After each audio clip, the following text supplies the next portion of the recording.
여러분 안녕하세요. 오늘은 사회문화 자료 해석의 문제 푸는 요령에 대해서 총론적인 안내를 해드리려고 합니다. 이 문제풀이 요령은 정말 자주 반복하셔가지고 문제를 봤을 때 당황하지 않는 기초 체력이 될 수 있습니다. 이해가시죠? 그래서 사회문화, 세문학, 킬러문학, 세문학 전체에 공통된 문제풀이 요령이니까 한번 잘 들어보도록 하세요. 자, 봅시다. 전체입니다. 문제를 정확히 독해하는 게 가장 필요해요. 가장 중요합니다. 그러니까 첫 번째 당부드리고 싶은 거는 문제를 딱 봤을 때 태어나서 처음 보는 문제일 수도 있어요. 그죠? 그러니까 당황하지 마시고 문제를 정확히 읽어서 독해하는 겁니다. 그래서 자료 해석은 수학을 또는 산수를 못해서 못 푸는 게 아니라 독해입니다. 100% 독해예요. 됐죠? 자, 그러니까 독해를 잘하면은 자료 해석 세문항도 잘 풀 수 있다는 뜻입니다. 바로 갈게요. 자, 이제 구체적인 강론입니다. 첫 번째 당부드리고 싶은 거는 정확히 읽으세요. 자, 볼까요? 문제와 선택지 용어가 틀린 경우가 있습니다. 문제에서는 우리나라 전체 노인 인구를 물어봐요. 전체 65세 이상 전체 노인 중에서 하니까 이 중에서 오는 게 바로 분모로 가는 거죠. 기준값이 되는데 선택지 보니까 이 노인들 중에서 다시 수급자 중이야. 그러니까 사회보장 혜택을 받는 노인들 중에서라고 다시 제안을 한 거죠. 그랬을 때는 여러분 이 문제를 풀 때는 함정에 걸릴 수 있다는 뜻입니다. 이해가시죠? 따라서 이렇게 문제를 낼 수 있잖아요. 우리나라 전체 인구 중에서 우리나라 전체 인구예요. 그러면 유소년, 부양인구, 그 다음에 노인을 다 포함한 건데 선택지에서 우리나라 노인 인구 중에서라고 물어보게 되면 또 다른 각도를 해석해야 되는 겁니다. 이해가시죠? 마찬가지로 사회문화 택한 사람들 볼까요? 지우자. 얘들 사회문화 택한 사람들 중에서 이렇게 물어봤어요. 질문에. 그런데 중에서 하면 중에서 앞에 오는 게 분모잖아요. 근데 사회문화 택한 사람 중에서 생유 택한 사람 비율과 생유 택한 사람 중에서 사회문화 택한 사람 비율은 틀린 겁니다. 기준값이 틀리니까 제발 문제를 정확히 읽어야 된다. 또 두 번째 한번 예를 들어 줄게요. 노년 부양비 많이 들어봤을 겁니다. 노년 부양비가 갈수록 증가하고 있는 자료가 나왔는데 갑자기 선택지에서 노년 부양 비용의 증가라고 해설을 선택을 해놨습니다. 그럼 여러분은 아이고 같은 말 아니야? 틀린 말이죠. 노년 부양비는 레이시오 즉 비율을 얘기하고 노년 부양 비용 하면 코스트입니다. 그러니까 말 자체가 틀린 거예요. 비와 비용이. 역대 비는 이렇게 쓰죠. 한자로. 이 비용은 이렇게 쓰는 거죠. 한자로. 비용 이렇게 쓴답니다. 그러니까 한자가 틀리잖아요. 그러니까 이런 데서 실수하시면 안 된다는 뜻입니다. 자, 첫 번째 문제를 정확히 읽는 거고 두 번째 이게 정말 중요하죠. 대소 크냐 작냐 증가는 변화예요. 시점이 두 개 있어야 돼요. 그래서 커지느냐 작아지냐는 걸 물어봅니다. 한 시점에서는 대소 크다 작다 두 시점에서는 증가 감소를 물어봅니다. 자, 어떻게 물어보는지 볼까요? 항상 제시되는 건 비율, 변화율이 있는 상대 수치를 제시해줘요. 세 문제 다 똑같습니다. 비율, 지수, 평균 같은 상대 수치를 제시하고 상대 수치는 숫자가 두 개 있다는 분수값입니다. 제시해놓고 분수는 분모와 분자로 구성되어 있으니까 분모의 사이즈와 분자의 사이즈를 비교하는 겁니다. 또는 그것의 연도별 변화를 물어보는 거죠. 자, 잊지 마세요. 항상 모든 자료 해석은 상대 수치로 제시되어 있어요. 수치가. 바로 이런 것들이 상대 수치랍니다. 그래놓고 이 상대 수치는 분모와 분자로 구성되어 있잖아요. 그러니까 분모의 사이즈를 물어보는 건지 분자의 사이즈를 물어보는 건지 아니면은 이 제시된 비율 자체를 물어보는 건지 이 세 가지로 구별하시면 됩니다. 이해가시죠? 자, 뭐뭐 중에서 저는 문제 풀 때마다 뭐뭐 중에서 앞에서 꼭 중에서 앞에 밑줄을 그어놔요. 습관처럼. 이게 바로 문제를 잘 이해하고 실수 안 하는 습관입니다. 그 중에서 앞에 오는 게 분모인데 됐어요? 뭐뭐 대비할 때도 마찬가지입니다. 그게 바로 분모예요. 그럼 분모란 건 분자 분모로 구성된 분수값이 일부니까 분모와 분자로 구성되어 있는데 바로 뭐뭐 중에서 대비 앞에 오는 이 A가 다 분모로 온다는 뜻입니다. 근데 반면에 t년 대비 t 플러스 1년 하면 이게 분모로 가는 게 아니라 이때 연도가 나왔을 때는 t년에서 출발해서 t 플러스 1년으로 비교해 봐라 이런 뜻입니다. 약간 차이가 있죠? 자, 다시 한번 뭐뭐 중에서 뭐뭐 대비가 왔다. 그럼 반드시 밑줄 긋고 분모로 생각하고 연도가 나왔을 때는 그렇게 생각하지 않고 출발점으로 기억하면 된다. 자, 이제 한번 독해를 해보세요. A지역 전체 인구 중, 그러니까 이게 바로 분모가 되는 거죠. 그 다음 뒤에 게 오는 게 분자가 되는 겁니다. 됐습니까? 자, 그래서 A지역의 수급자 비율이라는 상대 수치는 분모와 분자로 구성되어 있겠죠. 이렇게 구성되어 있다는 뜻입니다. 반면 두 번째, A지역의 전체 인구야, A지역이 65세 이상 인구 중이야. 이렇게 낸데도요. 그러니까 여러분 꼭 정말 꼭 독해를 잘 하세요.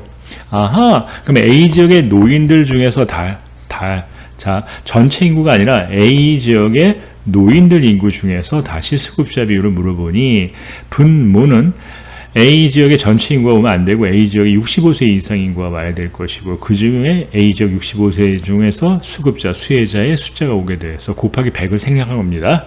넘어갈게요. 자, 두 개로 구성되어 있죠. 이게 바로 상대수치가라는 뜻입니다. 여성 B 했을 때 이게 상대수치인 분수값인데 여성은 분자로 가게 되는 겁니다. 그래서 전체 수도 남성수가 오면은 여성은 바로 분자로 가게 되어 있죠. 약속이에요. 그러면 A지역의 수급자 비율 했으니까 수급자는 어디로 올까요? 그렇죠. 분자로 가야겠죠. 수급자 수가 이해가시죠? 자, 됐고요. 자, 이제 분수값 독해 한번 해봅시다. 이렇게 아주 어렵다고 보이는 듯한 문제가 나왔어요. 그럼 당황하지 마시고 이 바가 슬래시가 오게 되면은 이 뒤에 게 분모가 되고 앞에 게 분자라는 뜻입니다. 됐습니까? 그러면 해보세요. 여성 근로자 임금 차별 지수라는 게 상대수죠. 분모, 분자로 구성되어 있는데 그 분모가 뭐가 와요? 그렇죠. 번분수죠. 전체 근로자 중 했으니까 다시 이게 분모로 와야겠죠. 전체 근로자가 분모고 오고 그 다음에 여성 근로자가 수가 분자로 오게 되고 그 다음에 이게 바로 이 앞에 오는 게 분자가 되고 이 분모가 왔으니까 분모가 이제 계산이 됐으니까 분자로 오면 되죠. 분자에는 다시 또 분수값이 될 겁니다. 전체 근로자 임금 총액이 분모로 오고 여성 근로자 수가 그렇죠. 임금 총액이 분자로 오게 되면 곱하기 100 하면 되는 거죠. 지금 100이 생략된 겁니다. 자, 분수값 독해 한번 해볼게요. 아까 배웠던 겁니다. 이렇게 나왔어요. 이렇게 나왔을 때 한번 물어볼게요. 갑국만 볼게요. 오늘 샘플이니까. 갑국의 여성 근로자 임금 차별 지수를 알아봅시다. 그럼 어떻게 계산해요? 그대로 와요. 전체 근로자, 여기 보면은 근로자 수는 밑에 게 와야겠죠? 남성 근로자 수 대비 여성 근로자 수가 그러니까 남자가 4일 때 여자는 3이니까 전체는 얼마가 돼요? 7이 되는 거죠. 4 더하기 3. 따라서 어떻게 이렇게 하면 되겠죠? 7분의 얼마가 돼요? 지금 여성 근로자 수니까 여성이 보니까 3이네요. 그럼 3을 올려놓으면 되죠. 그 다음에 여성 근로자 전체 근로자 임금 총액분의 여성 근로자 임금 총액이니까 이걸 봐야겠죠. 그러면은 남자와 여자를 합한 거잖아요. 그죠? 이거는 따라서 둘을 합하게 되면은 전체 근로자 임금 총액이 되니까 3 더하기 5, 8이 되고 그 중에 여성 근로자 임금 총액은 3이 되니까 이렇게 되는 거죠. 그래서 번분수 계산해서 이렇게 올라가고 이렇게 올라서 약분되는 거죠. 그래서 얼마다? 갑분은 8분의 7이 된다. 이렇게 해석하시면 되는 겁니다. 다시 잘 모르겠으면 다시 한번 보도록 하세요. 또 다른 거 볼까요? 자, 분수값 독해하는 예제입니다. 연습입니다. 남성 근로자 평균을 어떻게 정의할지 알아보니까 이렇게 나왔어요.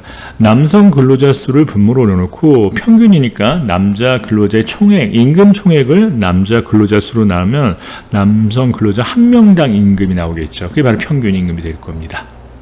근데 지금 갑국과 을국에서 뭐가 나왔어요? 아이고, 근로자 남자와 여자 근로자 수가 나와 있고 나왔어요. 그러면 그대로 대볼게요. 한번 봅시다. 그러면 물어보는 게 지금 남성 근로자 평균이 얼마냐라고 물어보고 있잖아요. 그럼 여기다 대입하면 되잖아요. 남자 근로자가 얼마예요? 남자가 4일 때 여자는 3이 되니까 4가 되고, 그 다음에 남성 근로자 임금 총액 대비니까 남자 임금 총액은 5가 되는 거죠. 그럼 그대로 집어넣으면 되겠네요.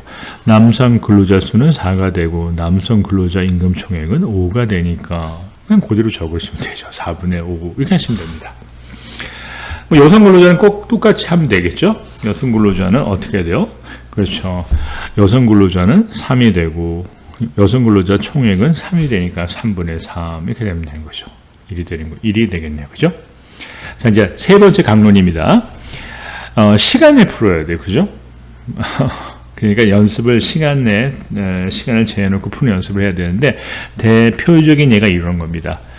자, 전부 다 상대수인 비율이나 또나 퍼센트 뭐 이런 게 나옵니다. 여기도 비율이 나오고 여기도 비율이 나왔겠죠. 이해가시죠? 그러면은 같은 해는 비교가 가능해요. 근데 또 다른 해는 연결고리가 있어야 비교를 할 수 있는 겁니다. 그래서 t 플러스 1년은 t년에 비해서 뭐가 2배다 이런 멘트가 나올 겁니다. 그래야만 비교가 가능하고, 그 다음에 이제 갑극과 을극을 비교하는 거죠. 그러니까 같은 해는 대소 비교하고 두 시점은 증가 감소를 물어보는 겁니다. 한번 볼게요. 자, 비율이 제시됐으니까 비율을 물어볼 수 있어요. 여기 비율이 제시되어 있죠. 그러면 있는 그대로 읽으면 되는 겁니다. 그러니까 비율을 물어보는 선택지가 가장 쉬운 거예요. 읽으면 됩니다. 그런데 아이고 비율은 분자와 분모로 구성되어 있으니까 분자의 크기와 분모 크기를 물어보거나 또는 비율의 변화인 증가율을 물어볼 수 있어요. 이해가시죠? 그 다음에 이렇게 비교를 하려면 반드시 연결고리인 통일된 기준이 제시되어 있어야만 비교가 가능하다는 거. 연결고리가 없으면 비교할 수 없다는 거. 요번에 6월 평가원에서 나왔죠? 연결고리가 없을 때는 비교를 못하는 문제가 나왔습니다. 이해가십니까? 그 다음에 자, 예를 들어 봅니다. 각국의 t 같은 해의 a, b 비율을 비교하는 문제가 내거나 그 다음에 각국의 t년과 t 플러스 1년을 비교할 수 있죠. 이렇게.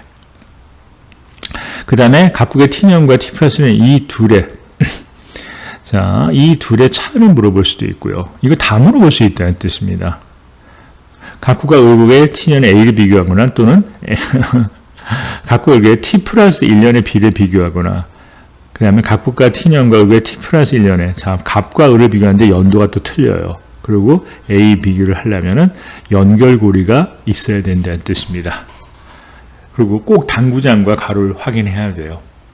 그러니까 당구장과 가로를 꼭 먼저 보셔야 돼요. 먼저 선택지를 먼저 보시고 당구장과 가로를 먼저 보고 자료를 풀어야 되는 겁니다. 이해가시죠? 연결고리가 다 나와 있어요. 이렇게.